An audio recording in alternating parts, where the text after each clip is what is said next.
Hello lads. I might be a little bit late on this, but here's a quick rundown. Artifacts are a new equipment slot. You can equip 2 of them. They grant minor bonuses in a stat usually. Each artifact holds 2 Lightstones. These Lightstones have a set bonus if you equip specific Lightstones together. All these set effects and bonuses are on garmoth.com. A link to them will be in the description so you can check it out for yourself.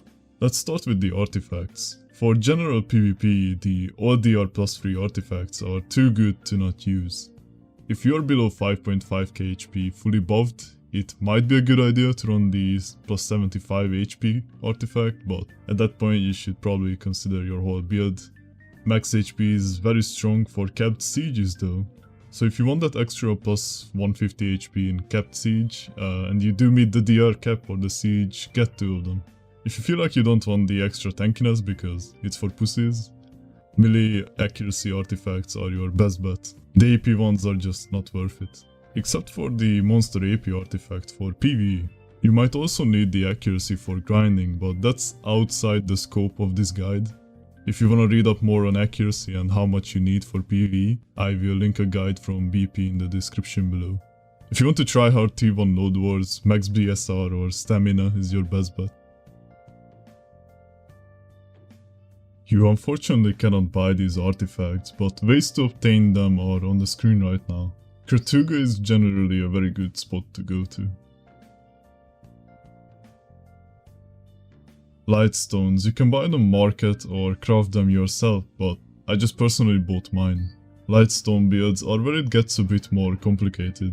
For general PvP, I would say the rigid shield combination that contains 4 DR Lightstones is the best one to go for.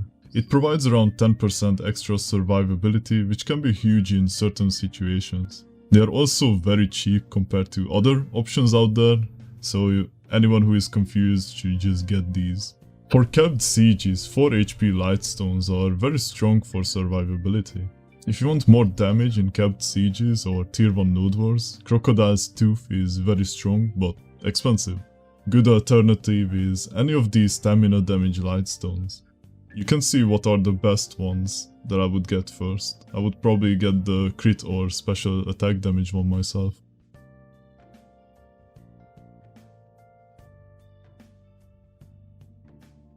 Only good defensive option for tier 1 node wars is the protection combination that protects you from flame tower and Huwacha damage. HP and special evasion is capped nowadays, so can't get much else than that. I haven't talked about resistance based Lightstones yet, because I'm not a huge fan of them myself. Putting aside my personal vendetta against the BDO design team that made resistances, they can be insanely good if chosen well. If you want to go blaster build for general PvP, then beatdown is your best choice for the ignore KD it gives and minor damage boost. But that survivability loss is pretty major. For succession PvP it's a little bit different. I would say the ignore KD is basically mandatory for 1v1s because of the reliance of KD in the kit of succession warrior. If you don't want the extra tankiness on a succession warrior, I would run beatdown.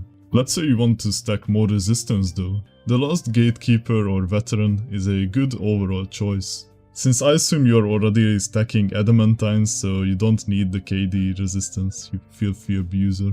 These 2 are pretty decent because you're not dropping that much survivability for them. You still get 18 DR and 200 HP. Normally I wouldn't mention this, but for dummy training or even just grinding levels, the combat Exp Lightstones are insanely good at a total of 400% combat EXP. Now EXP calculations are not multiplicative, but it's still a nice bonus, especially for AFKing. Now for the PvE part, I'm not the biggest PvE player myself, but for faster grinding I would just get Vicious Shadows for the percentage damage and small AP boost against monsters. Like I said before, this is very expensive to get. Either the crit special attack or back attack damage Lightstones are gonna be just fine. If for some reason you feel like you are dying too much while grinding and want some extra survivability, Impregnable Fortress is very strong but expensive. Honestly, just get 4 normal DR Lightstones if you're a broke boy or you can't be arsed with pre-orders. thanks for watching. I stream over at Twitch every 2 years, you know, if you wanna come say hi, I'll be there sometimes. If you're wondering where I've been really busy with uni, but I finally got done with my degree, so now I'm just peace chilling. That's why I made this video as well. I'm back, I guess. I'll see you soon.